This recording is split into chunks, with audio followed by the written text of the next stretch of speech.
Selamat datang kembali di penelahan mendalam kita. Hari ini kita fokus ke satu prinsip kunci nih dari materi Anda. Prinsip ketujuh, retensi. Judulnya menarik, jangan isi ember yang bocor. Haha, iya, analogi yang cukup kena ya. Betul, Anda pernah kan ngerasa udah belajar sesuatu, tapi kok cepet banget hilangnya? Kayaknya banyak yang ngalamin ini. Oh, sering banget itu. Nah, sumber Anda ini ngawalinya dengan nyebut Hermann Ebbinghaus. Dia yang bikin eksperimen soal kurva lupa itu kan ya? Iya, betul. Eksperimennya nunjukin betapa cepatnya kita lupa, terutama gak lama setelah belajar. Justru di awal-awal ya lupanya paling banyak. Persis. Oke, jadi misi kita sekarang nih, kita coba bedah bareng ya. Kenapa sih ingatan kita ini kayak ember bocor? Dan yang lebih penting lagi, gimana cara nambalnya pakai strategi dari sumber ini? Siap, mari kita kupas. Metafora ember bocor ini pas banget rasanya ya. Sumber Anda bilang lubang terbesarnya itu ada di bagian atas ember. Maksudnya, Ya itu tadi, kita paling banyak lupa justru di awal-awal sesaat setelah informasi masuk. Itu lubang terbesarnya. oke. Tapi kenapa sih kita bisa lupa, apa ya penyebabnya? Nah, materi Anda ini menyoroti setidaknya 3 penjelasan utama kenapa kita lupa. Apa aja tuh? Pertama, ada kerusakan atau decay. Jadi, memori itu kayak memudar aja gitu seiring waktu kalau nggak pernah diakses atau diingat lagi. Jadi kalau didiemin aja, ya lama-lama hilang gitu ya? Kurang lebih gitu. Terus yang kedua, ada gangguan atau interference. Ini maksudnya, informasi baru bisa nabrak atau ganggu ingatan lama, atau sebaliknya, ingatan lama ganggu kita belajar hal baru. Jadi saling ganggu gitu ya informasinya di kepala? Iya. Dan yang ketiga, isyarat yang terlupakan atau cue loss. Kita tuh kayak kehilangan kunci atau pengait buat narik memori itu keluar. Memorinya mungkin masih ada, tapi kita lupa cara manggilnya. Wah, oke. Jadi bisa karena waktu, bisa karena info lain, atau karena kita lupa cara ngingetnya ya. Kompleks juga. Kemungkinan besar sih kombinasi dari ketiganya itu berperan dalam proses lupa. Mekanisme pastinya memang masih jadi perdebatan. Oke. Terus gimana dong caranya kita ngelawan si lupa ini? Kan katanya alami, sumber Anda kasih strategi kan? Nah, iya betul.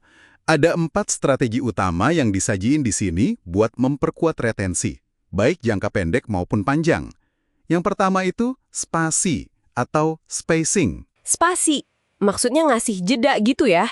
Bukan belajar sistem kebut semalam, SKS. Tepat. Justru jangan SKS. Memberi jeda antar sesi belajar atau review itu penting. Otak dipaksa kerja sedikit lebih keras buat nginget lagi informasinya. Oh, jadi usaha buat nginget lagi itu yang bikin nempel ya? Iya, usaha ekstra itu yang memperkuat jejak memorinya. Kayak contohnya Roger Craig tuh, yang juara Jeopardy, dia pakai algoritma space repetition. Jadi dia tahu kapan waktu optimal buat review materi biar nempel dan gak buang waktu ngulang yang udah bisa. Keren juga ya, mengoptimalkan jeda. Oke, itu yang pertama. Terus strategi kedua apa? Yang kedua, itu proseduralisasi. Ini gimana ya ngomongnya?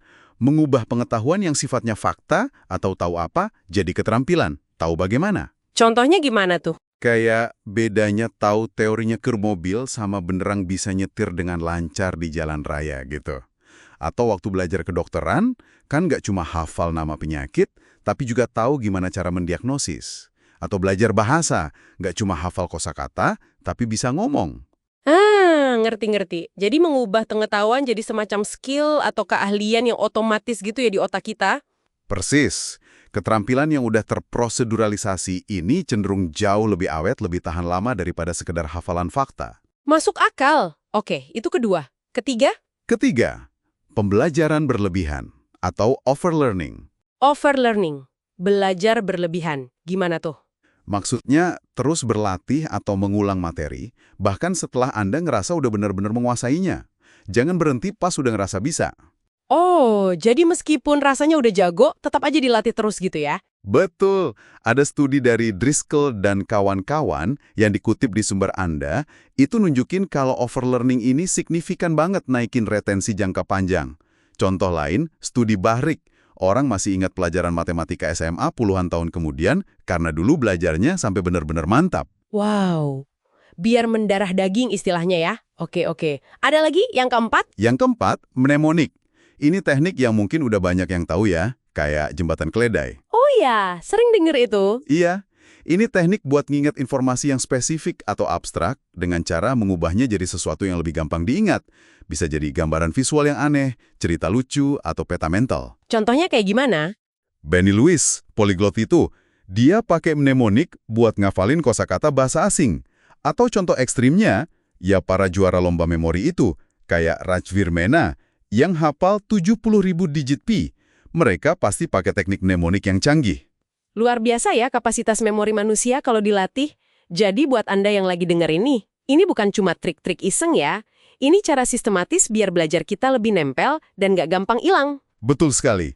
Kayak si Nigel Richards itu kan juara Scrabble dunia. Dia hafal kamus bahasa Prancis, padahal nggak bisa ngomong Prancis. Itu contoh ekstrim kombinasi ingatan aktif, latihan berjarak atau spacing, sama komitmen yang, wah, luar biasa. Iya, itu contoh komitmen tingkat tinggi. Jadi, intinya sih gini, lupa itu emang wajar, bagian dari cara kerja otak kita. Tapi bukan berarti kita pasrah aja. Kita bisa ngelawan ya. Realisasi, overlearning, dan mnemonik tadi, Anda bisa secara sadar nambal ember bocor ingatan Anda itu. Sip. Tapi ada satu pemikiran penutup nih dari sumber ini yang menarik banget buat kita renungkan. Oh ya, apa itu? Menguasai semua teknik retensi ini kan tujuannya biar kita bisa mengingat informasi dengan baik. Tapi langkah selanjutnya, ini yang disinggung di akhir bab dan jadi fokus prinsip berikutnya, adalah gimana mengubah ingatan itu jadi intuisi. Jadi pemahaman yang mendalam. Menarik. Dari mengingat jadi intuisi. Iya. Jadi pertanyaannya buat Anda pikirkan lebih lanjut. Apa sih bedanya sekedar bisa mengingat fakta dengan akurat, sama benar-benar memahaminya secara intuitif sampai Anda bisa pakai pengetahuan itu secara fleksibel di situasi baru? Wah, itu pertanyaan bagus buat dipikirkan. Sesuatu untuk Anda renungkan. Sampai jumpa di penelaahan berikutnya.